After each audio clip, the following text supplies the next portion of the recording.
My parents said, "This year's just too tight. Let's do something after the holidays." I said, "Of course." Then I saw my sister's post, her coworker's entire family, and their golden doodle, gathered around our childhood tree. I took a photo of the stack of personalized gifts my kids wrapped. Sent it with one line, "Donating tomorrow." 10 minutes later, my mom called 24 times. I ignored everyone. And knocked. What shocked me most wasn't the selfishness. It was how little they thought of us. How easy it was for my parents to pretend we didn't exist. Not just me but the kids. Their own grandchildren. It wasn't just neglect. It was deliberate. That's what hurt most. They didn't even hesitate. Early December, my mom called, casual as ever. "This year's just too tight. Let's do something after the holidays." I didn't argue. I said of course. I was exhausted and honestly I didn't have the fight in me.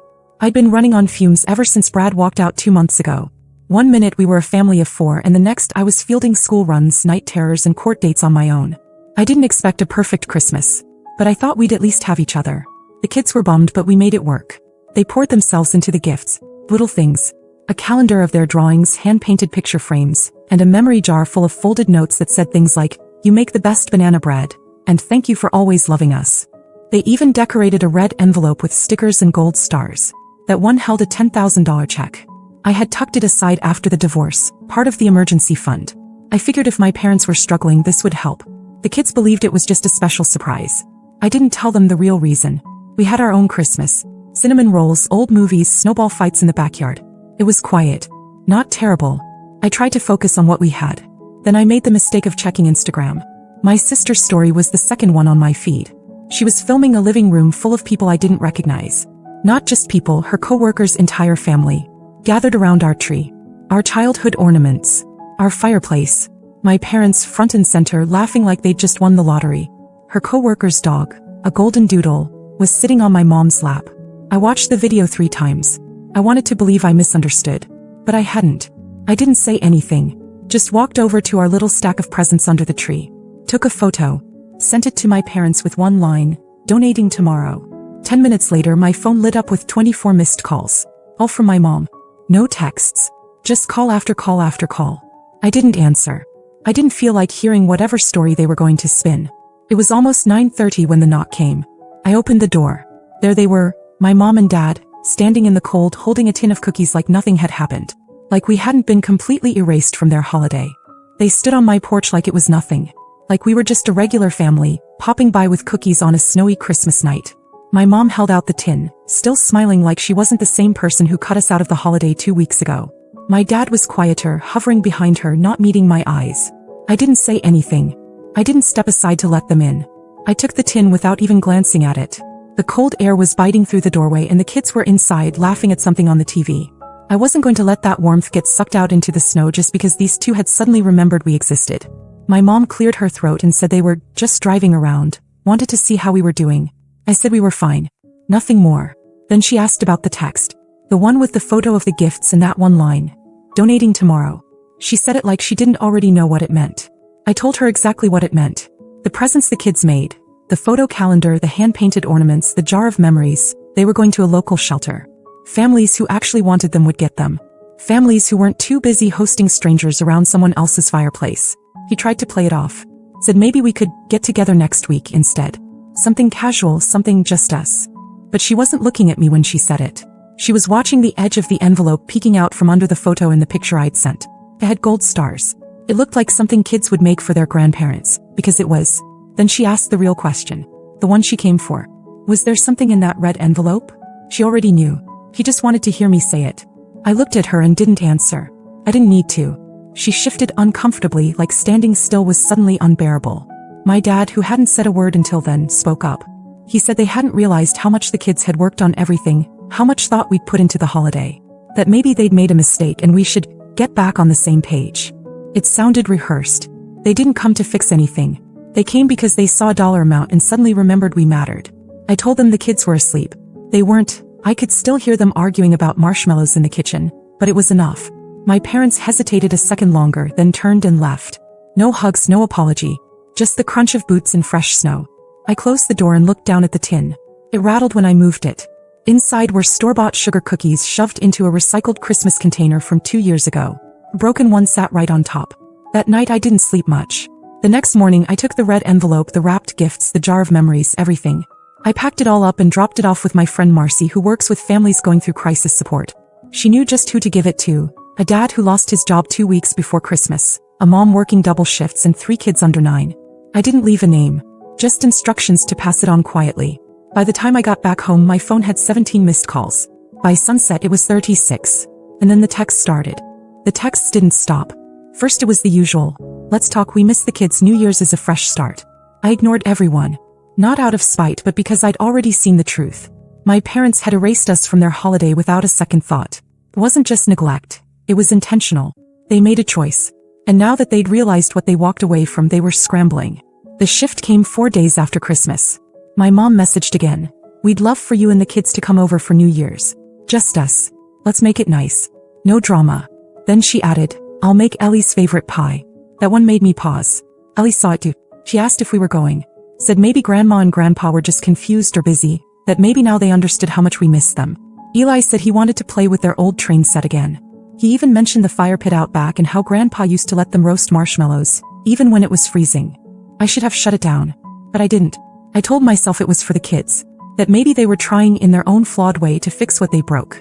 We showed up just after 5 on New Year's Eve. Snow was falling again, soft and steady. My parents' house looked warm, almost perfect. Lights glowing in the windows, music playing inside. They greeted us at the door like nothing had ever happened. My mom hugged the kids a little too long. My dad called me kiddo, like we were back in some alternate timeline where he hadn't stood on my porch days ago hoping to secure a mystery check.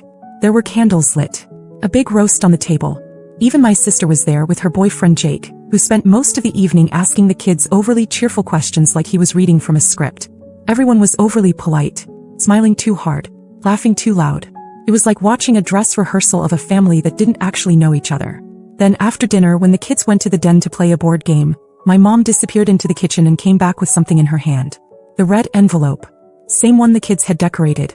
I knew every sticker on it, every marker smudge. I stared at it, then looked at her. She placed it carefully on the table between us. My dad sat down across from me, suddenly very interested in his hands.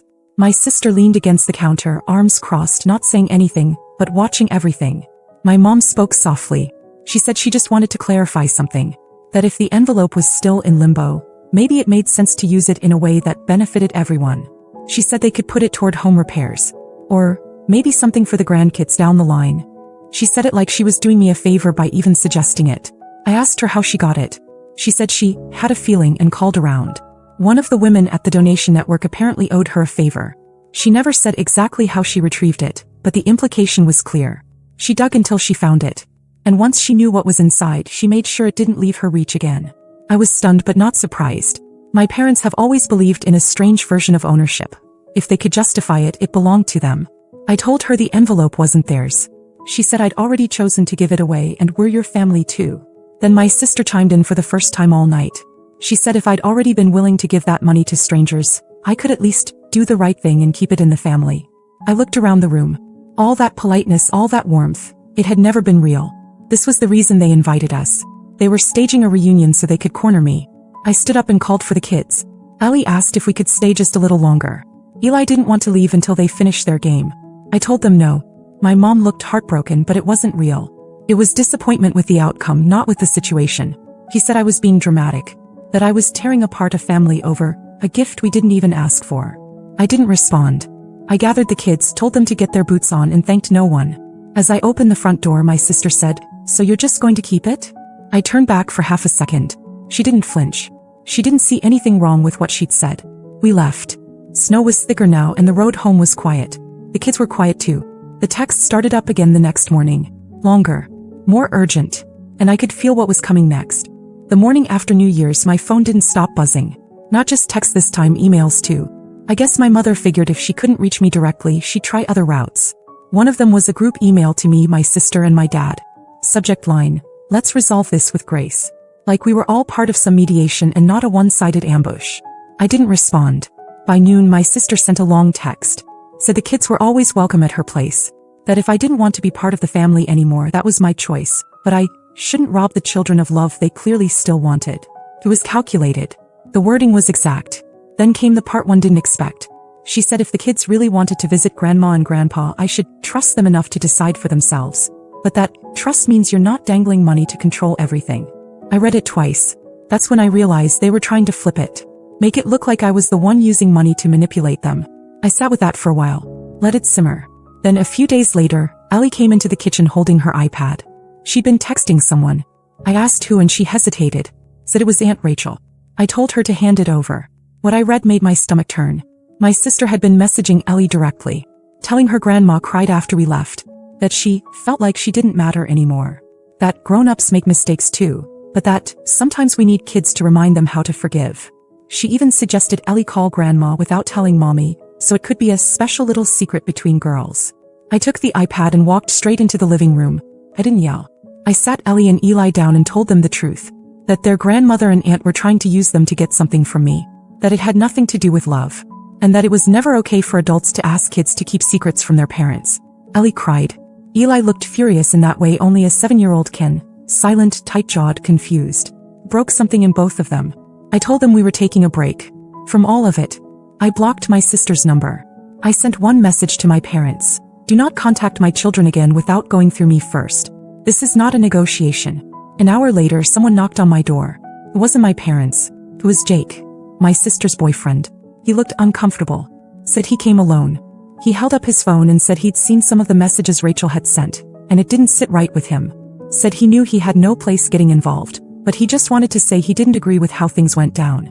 Then he pulled out something from his coat pocket. A flash drive. Said I might want to see what was on it. I took it, said nothing, and closed the door. I plugged it in later that night. There were screenshots, voice memos, recordings.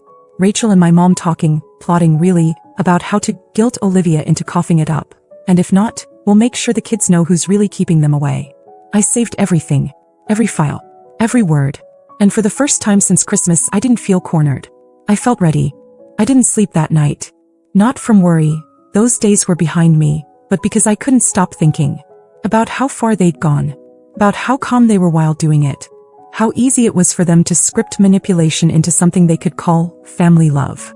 I made copies of everything on that flash drive, saved it to the cloud, printed transcripts, even mailed one to a lawyer I knew through a former client. Not because I wanted to sue anyone, but because I wanted a record. Just in case. You don't leave doors like that wide open. 2 days later they showed up again. This time they didn't come to talk. They came to collect. My parents pulled up in the driveway around noon. I saw them from the kitchen window. They sat in the car for a while before getting out. No cookies, no gift bags, no fake warm greetings. Just straight to the point. I opened the door before they could knock. My dad was the first to speak. Said he didn't understand why I was blowing things out of proportion. That a simple misunderstanding had turned into a war. My mom said they'd come to get what was intended for them. She said I had offered the money, and that it wasn't right to punish them just because of a temporary lapse in judgment. They used words like rightful, fair, and reconciliation. I let them talk. Then I told them I had something they needed to see. I went back inside, grabbed my tablet, and pulled up one of the voice memos. Hit play. It was my mother's voice, clear as day. If we can't guilt her, we make the kids want to come. If they miss us enough, she'll cave. He always does. My dad looked stunned. My mom went pale. I told them I had more. Dozens of messages. Plans. Their own voices laying it all out like a strategy meeting. My mom reached out to touch my arm. I stepped back. I said one thing, leave, and do not try this again. They didn't argue. My dad turned first. My mom hesitated but followed. By evening my sister tried again. A new number. A new message. You're doing this to hurt them. Not us. I replied once. Don't contact us again. We're done. And we were. The next day I booked 3 flights. One way. Me, Ellie, and Eli. We were done being anyone's leverage. We left 3 mornings later. Snow still on the ground, neighborhoods still draped in twinkle lights, as if pretending it was still Christmas. But for us, it was already over. We didn't tell anyone where we were going. Just packed up, boarded the plane, and flew toward sun. We left in the middle of the night. 3 suitcases, 2 sleepy kids, and 1 worn-out mother who had nothing left to explain. I didn't tell a single soul where we were going. I didn't leave a note. Just turned off the porch light and closed the door behind me. The flight was long, but the kids didn't complain. Ellie watched clouds the whole way. Eli fell asleep with his head on my arm and didn't wake until we landed. The air hit us the second we stepped off the plane. Thick, warm, foreign in the best possible way. Ellie blinked up at the palm trees and whispered, "It smells like mangoes." She wasn't wrong.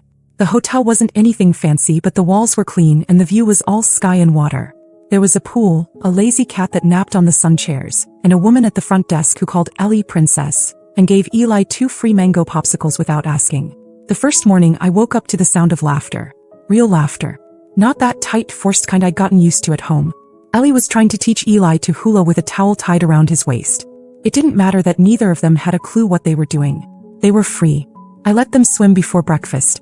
Let them eat dessert first. I didn't check my phone. Not once. For a whole week we just existed. No guilt. No performance.